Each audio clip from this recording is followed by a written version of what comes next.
ओम नमो नारायणाय। आज की वीडियो में आप सुनेंगे कार्तिक मास महात्म का दूसरा अध्याय, जिसमें ब्रह्मा जी ने विभिन्न देवताओं के संतोष के लिए कार्तिक स्नान की विधि का वर्णन किया है और स्नान के लिए श्रेष्ठ तीर्थों का वर्णन किया है।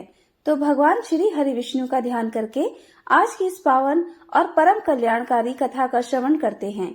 ब्रह्मा जी कहते हैं, कार्तिक मास का व्रत आश्विन मास के शुक्ल पक्ष की 10वीं से आरंभ करके कार्तिक मास की शुक्ल पक्ष की 10वीं को समाप्त करें, अथवा आश्विन मास की पूर्णिमा को आरंभ करके कार्तिक मास की पूर्णिमा को पूरा करें। भक्ति मार्ग पक्ष की एकादशी आने पर भगवान विष्णु को नमस्कार करके उनसे कार्तिक व्रत करने की आज्ञा प्राप्त करें और विधि से कार्तिक व्रत का पालन करें। 12 महीनों में मार्गशीर्ष मास अत्यंत पुण्यप्रद है। उससे अधिक पुण्य फल देने वाला नर्मदा तट पर वैशाख मास बताया गया है। उससे भी लाख गुना अधिक फल देने वाला प्रयाग में माघ मास है और उससे भी महान फल देने वाला कार्तिक मास है। इसका महत्व सर्वत्र जल में एक सा ही है। एक ओर सब दान, व्रत और नियम तथा दूसरी ओर कार्तिक का स्नान। तराजू पर रखकर ब्रह्मा जी ने तोला तो कार्तिक मास का पलड़ा ही भारी रहा। स्नान, दीप दान, तुलसी के पौधों को लगाना और सींचना, पृथ्वी पर शयन करना, ब्रह्मचर्य का पालन करना, भगवान विष्णु के नामों का संकीर्तन तथा पुराणों का श्रवण करना, इन सब नियमों का जो कार्तिक मास में निष्काम भाव से पालन करते हैं वे ही जीवन मुक्त है। यह व्रत भगवान श्री कृष्ण को अत्यंत प्रिय है। सूर्य भक्त गणेश, भक्त शक्ति के उपासक, शिव उपासक और वैष्णव सभी को सब पापों का निवारण करने के लिए कार्तिक स्नान अवश्य करना चाहिए। सूर्य की प्रीति के लिए जब तक सूर्य नारायण तुला राशि पर स्थित हों तब तक व्रत करना चाहिए। आश्विन मास की पूर्णिमा से लेकर कार्तिक मास की पूर्णिमा तक भगवान शंकर की प्रसन्नता के लिए स्नान करना चाहिए। देवी पक्ष अर्थात आश्विन मास की शुक्ल पक्ष की प्रतिपदा से लेकर कार्तिक कृष्ण चतुर्दशी की महारात्रि के आने तक भगवती दुर्गा की प्रसन्नता के लिए स्नान करना चाहिए। गणेश जी की प्रसन्नता के लिए आश्विन कृष्ण चतुर्थी से लेकर कार्तिक कृष्ण चतुर्थी तक नियम पूर्वक स्नान करना चाहिए। जो आश्विन शुक्ल पक्ष की एकादशी से लेकर कार्तिक शुक्ल पक्ष की एकादशी तक कार्तिक व्रत की समाप्ति करता है उसके ऊपर भगवान जनार्दन प्रसन्न होते हैं। जो दूसरों के संग वश या बलात् जानकर अथवा बिना जाने ही कार्तिक मास में प्रातः स्नान का नियम पूरा कर लेता है वह कभी यम यातना को नहीं देखता। अथवा जो ब्राह्मण प्रातः काल में कार्तिक स्नान करते हैं उन्हें ओढ़ने के लिए कंबल या रजाई देकर स्नान जनित पुण्य फल को प्राप्त करें। कार्तिक मास में विशेषता श्री राधा और श्री कृष्ण की पूजा करनी चाहिए। कार्तिक मास में तुलसी वृक्ष के नीचे श्री राधा और श्री कृष्ण की मूर्ति का निष्काम भाव से पूजन करते हैं। उन्हें जीवन मुक्त समझना चाहिए। हजारों पापों से युक्त मनुष्य क्यों ना हो, वह कार्तिक मास में स्नान से अवश्य पाप मुक्त हो जाता है। तुलसी के अभाव में आंवले के नीचे पूजा करनी चाहिए। मुख्य पूजा की विधि सूर्य मंडल में करनी चाहिए, अर्थात सूर्य मंडल की ओर देखकर सूर्य रूपी नारायण के लिए पूजन उपचार समर्पित करना चाहिए। सब देवता अप्रत्यक्ष हैं, केवल यह भगवान सूर्य ही प्रत्यक्ष है। अन्य सब देवता काल के अधीन हैं, परंतु भगवान सूर्य काल के भी काल हैं। जो दरिद्र है वही दान का पात्र है, उसकी उपेक्षा भी विद्वान पुरुष दान का विशेष पात्र है। भगवान विष्णु की चल मूर्ति से अचल मूर्ति श्रेष्ठ मानी गई है। मूर्ति के अभाव में भगवत बुद्धि से पीपल अथवा वट की पूजा करनी चाहिए। पीपल भगवान विष्णु का और वट भगवान शंकर का स्वरूप है। शालिग्राम शिला के चक्र में सदा भगवान विष्णु का निवास है, इसलिए प्रयत्न पूर्वक शालिग्राम की पूजा करनी चाहिए। पलाश ब्रह्मा जी के अंश से उत्पन्न हुआ है। जो कार्तिक मास में उसके पत्तल में भोजन करता है वह भगवान विष्णु के लोक में जाता है। पीपल के रूप में साक्षात भगवान विष्णु विराजमान हैं, इसलिए कार्तिक में प्रयत्न पूर्वक उसका पूजन करना चाहिए।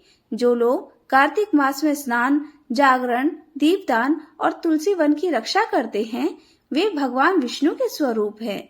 जो भगवान विष्णु के मंदिर में झाड़ू देकर स्वास्तिक आदि का निष्काम भाव से मंगल चिन्ह बनाते और भगवान विष्णु की पूजा करते हैं वे जीवन मुक्त हैं।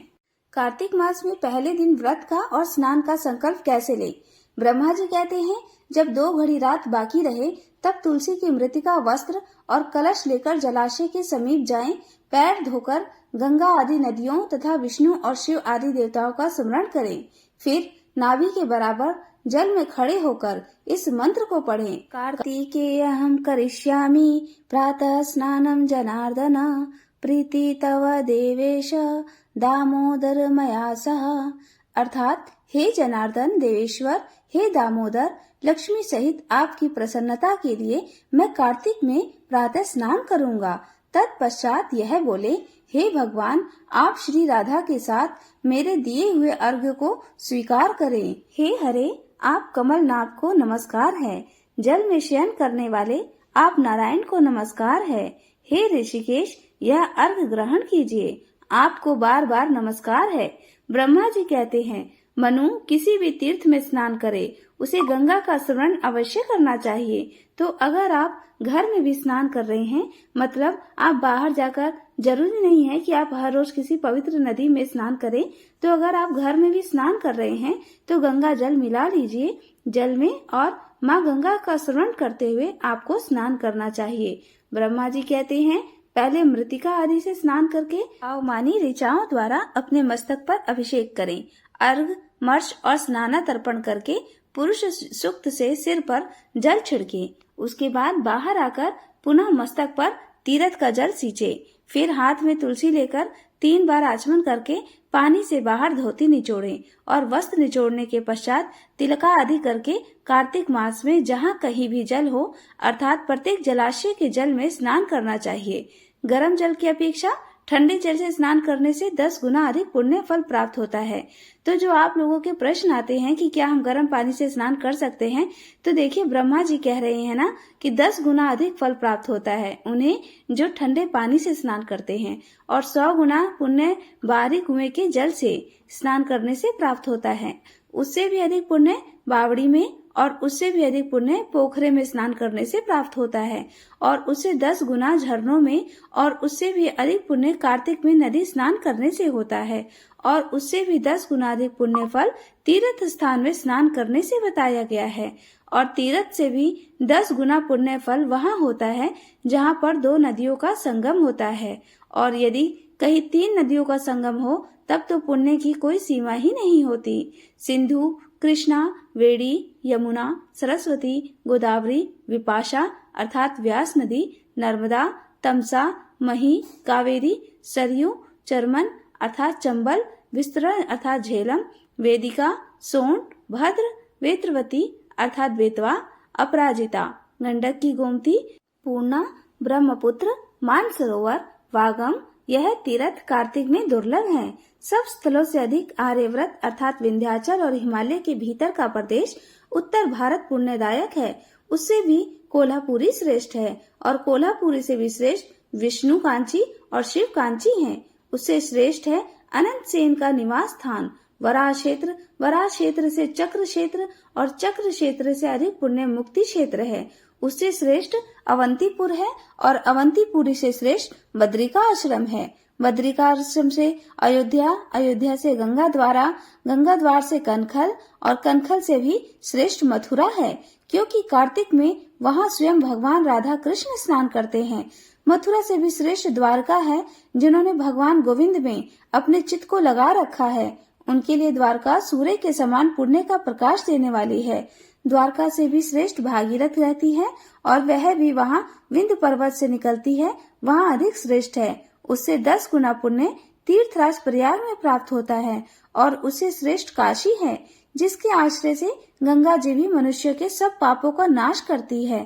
काशी में पंचनद अर्थात पंचगंगा तीर्थ है, जो तीनों लोकों में विख्यात है। कार्तिक मास आने पर रौरव नरक में पड़े हुए पितर भी चिल्लाते हैं कि क्या हमारे वंश में कोई ऐसा भाग्यवान पैदा होगा जो पंचगंगा में जाकर हमारे लिए नरक से उद्धार करने वाला तर्पण करेगा। लाखों पाप करके भी मनुष्य यदि पंचगंगा में नहाकर बिंदु माधव जी की पूजा करे तो उसके भी सभी पाप तत्काल नष्ट हो जाते हैं। कुछ रात बाकी रहे तभी स्नान किया जाए तो वह उत्तम और भगवान विष्णु को संतुष्ट करने वाला होता है। सूर्योदय काल में किया हुआ स्नान मध्यम श्रेणी का है। जब तक कृतिका अस्त ना हो तभी तक स्नान का उत्तम समय है। अन्यथा बहुत विलंब करके किया हुआ स्नान कार्तिक स्नान की श्रेणी में नहीं आता।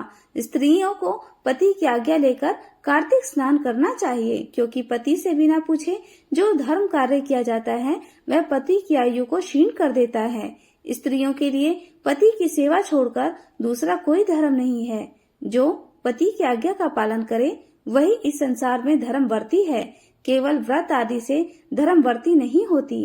पति यदि दरिद्र, पतित, मूर्ख अथवा दीन भी हो तो वह वैसा होता हुआ भी स्त्री का आश्रय है। उसके त्याग से स्त्री नरक में गिरती है। जिसके दोनों हाथ, दोनों पैर, वाणी और मन यह काबू में रहे तथा जिसमें विद्या, तप एवं कीर्ति हो, वही मनुष्य तीर्थ के फल का भागी होता है। जिसकी तीर्थों में श्रद्धा ना हो, जो तीर्थ में भी पाप की ही बात सोचता हो, नास्तिक हो और जिसका मन दुविधा में पड़ा रहता हो तथा जो कोरा तर्कवादी हो, यह 5 प्रकार के मनुष्य तीर्थ फल के भागी नहीं होते। जो ब्राह्मण प्रतिदिन प्रातः काल उठकर तीर्थ में स्नान करता है वह सब पापों से मुक्त होकर पर ब्रह्म परमात्मा को प्राप्त होता है। स्नान का तत्व जानने वाली मनीषी पुरुषों ने 4 प्रकार के स्नान बतलाए हैं। वायव्य, वारु, ब्रह्म और दिव्य गोधूली में किया हुआ स्नान वायव्य कहलाता है। समुद्र आदि के जल में जो स्नान किया जाता है उसे वारु कहते हैं। वेद मंत्र उच्चारण पूर्वक जो स्नान होता है उसका नाम ब्रह्म है तथा मेघों अथवा सूर्य की किरणों द्वारा जो जल अपने शरीर पर गिरता है उसे दिव्य स्नान कहते हैं। इन सभी स्नान में वारु स्नान सबसे उत्तम है। ब्राह्मण, क्षत्रिय और वैश्य को मंत्रोच्चारण पूर्वक स्नान करना चाहिए। स्त्री और शूद्र के लिए बिना मंत्र के ही स्नान करने का विधान बताया गया है। प्राचीन समय में श्रेष्ठ तीर्थ पुष्कर में जहाँ नंदा संगम है, वही नंदा के कहने से राजा प्रभंजन कार्तिक मास में पुष्कर स्नान करके व्याघ्र योनि से मुक्त हुए थे और नंदा भी कार्तिक में पुष्कर का स्पर्श पाकर परम धाम को प्राप्त हुई थी। कार्तिक मास महात्म का दूसरा अध्याय समाप्त हुआ और अब आप सुनेंगे तुलसा जी की कथा। कार्तिक के महीने में सब कोई तुलसा माता को सींचने जाती थी। सब तो सींच के आती जाती, पर एक बुढ़िया माई आती और तुलसा माता से रोजाना कहती, तुलसा माता सत की दाता, मैं बिरला सींच तेरा तू कर निस्तारा। मेरा तुलसा माता अड़ुआन आ दे, पीताम्बर की धोती दे, मीठा मठा घास दे, बैकुंठ का वास दे, चटके की चाल दे, पटके की मौत दे, चंदन की काठ दे, झालर की झिनक दे, साईं का राज दे, दाल भात का जीवन दे, 11 का दिन दे और कृष्ण का कांधा दे। इतनी बात सुनकर तुलसा माता सूखने लगी। एक बार भगवान श्री कृष्ण ने पूछा कि तुम्हारे पास तो इतनी औरतें आती हैं, तुम्हें जिमावे गावे तो भी तुम कैसे सूखने लगी? तुलसा माता ने कहा कि मत पूछो। भगवान श्री कृष्ण ने कहा, मैं नहीं पूछूंगा तो कौन पूछेगा, बताओ क्या बात है? तुलसा माता ने कहा कि एक बुढ़िया आती है जो रोजाना इतनी बात कहकर जाती है, तुलसा माता सत की दाता, मैं बिरला सींचू तेरा, तू कर निस्तारा मेरा। तुलसा माता अड़ुआन दे, पीतम्बर की धोती दे, मीठा मठा घास दे, बैकुंठ का वास दे, चटके की चाल दे, पटके की मौत दे, चंदन की काट दे, झालर की झनकार दे, साईं का राज दे, दाल भात का जीवन दे, 11 का दिन दे और कृष्ण का कांधा दे। मैं और तो सब कुछ दे दूंगी, लेकिन कृष्ण जी का कांधा कहाँ से दूंगी? तुलसा जी की बात सुनकर भगवान श्री कृष्ण ने कहा, तुम चिंता मत करो, मैं कांधा दे दूंगा। तब तुलसा माता प्रसन्न हो गई और फिर से हरी भरी रहने लगी। थोड़े दिनों के बाद बुढ़िया माई मर गई। सब कोई उसे उठाने लगे, पर वह इतनी भारी हो गई कि उठे ही नहीं।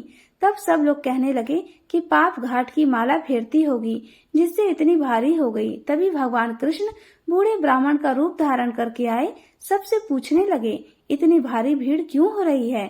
तब सब लोगों ने बोला, एक बुढ़िया माई मर गई है, पापनी थी, इसलिए किसी से उठती ही नहीं है।